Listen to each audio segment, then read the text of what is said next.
Figuring out how to letter on the iPad is fucking hard.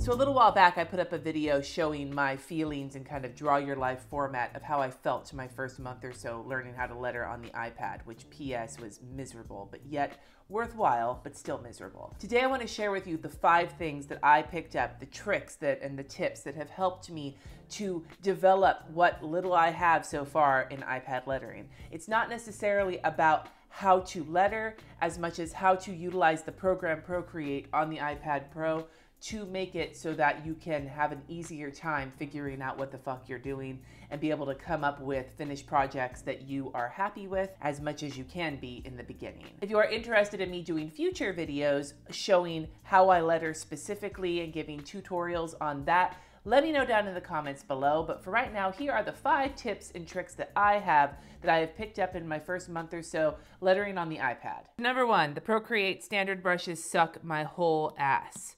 Once I realized how rough it was to try and use the Procreate brushes, I went searching for Procreate brushes upon these here interwebs. And I came across a few different packs that I wound up paying for. And the one that I have gotten the most use out of is the Dawn Nicole Designs pack that I got from Creative Market. I'm going to show you just a few of the ones that I like the most, and you can kind of understand why I like them. The one I've used the most probably is the DND for Dawn Nicole Designs monoline. It doesn't change weight even with, you know, the pressure of your hand, and it works beautifully when you're making letters, but you don't want to do that like weighted look, unless of course you plan on creating some kind of cursive and then going and adding this situation. The monoline just works out great for general lettering and things like that, and I like it way better than any of the single like line brushes that there are in the Procreate standard. The second brush I use the shit out of is the DND brush marker. Now she says that she built this one to feel a lot like a Tombow dual brush pen. I agree, it does have that feeling. What I like about this brush is how smooth it is and how your skinny strokes are very, very skinny, but your fat strokes are very fat, and you can get some nice differentiation once you get the hang of it. The third one I get a lot of use out of is the D&D Fude, which is supposed to feel like the Tombow Fudenasuki, the thin like brush pens that Tombow has. And it's very, very similar in terms of smoothness to her brush pen one, but a lot more delicate, if you can see here. The fourth one from this set that I use the most out of is the pencil calligraphy, and I use this one. You can get like the line differentiations with this guy, but what I actually just use this guy for is sketching, like if I'm gonna do the background of something. So learning to work with layers is really important. This little doohickey right here is your layers menu. Now the thing that I've discovered the most about working with layers when you're practicing lettering is that if you do your pieces separately from each other, then if you decide that one section doesn't look good underneath the other, you can work with that piece individually as opposed to working with them together. If they were merged and you tried to change the positioning of one, you couldn't because they're all together. Some of the different things you can do in the layers, if you open it up, you can turn one of them off and that'll change what you see on the screen, but still have it there in case you want to use it later. You can merge layers, and by doing that, you just take your fingers on the 2 layers you want and you squish them together like that. And so see, now they're just one layer. Now when you're in your one layer, you can use the resizing tool to mess with that individual layer. You can also mess with the colors or the background of that layer. To copy, take your 3 fingers and slide them down like that. And then you'll copy the layer you're at and then hit paste. So now I have another layer. I'm gonna change the opacity of this layer, which comes from this menu. I'm gonna bring it down. I am going to move this layer around until it becomes a little drop shadow. And it's just a nice little simple method of doing a drop shadow. The third tip we're going to talk about is the paint bucket.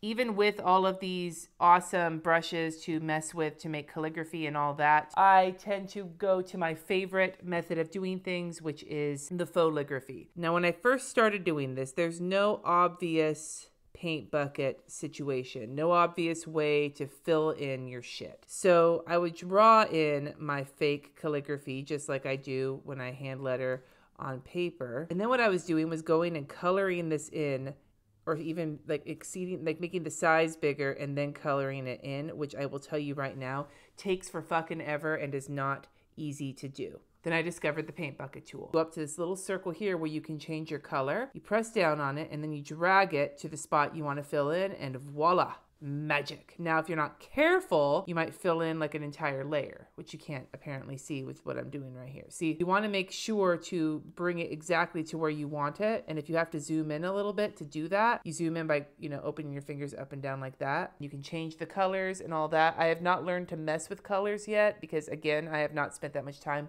working on it, but that paint bucket thing in and of itself fucking was a game changer for me. Number 4 is guidelines. Now, there are a couple of ways you can come across guidelines here on Procreate. First way, any brush that you take that you're going to be working with, if you draw a line and then you hold it, it'll automatically flatten out. But if it's not perfectly straight with it, then you're still going to be going off kilter in some direction. But that's one way to start. The other way to start is bringing a photo that has a grid on it. Now, what I'm going to be doing here is showing you this plus a second bonus tip in the same time, and that's how to work with a photo. You want to upload a picture of a grid, and if you need a picture of a grid for Procreate, then go into the Llamas Love Lettering Facebook group, and I will have one, and it'll be called Procreate Grid, and you just use that and upload it to your iPad to utilize as a grid. Just go, it's for free, easy peasy. Or you could just find any other picture or PDF of graph paper or dot grid paper, but you need to use it as a picture, not as a PDF.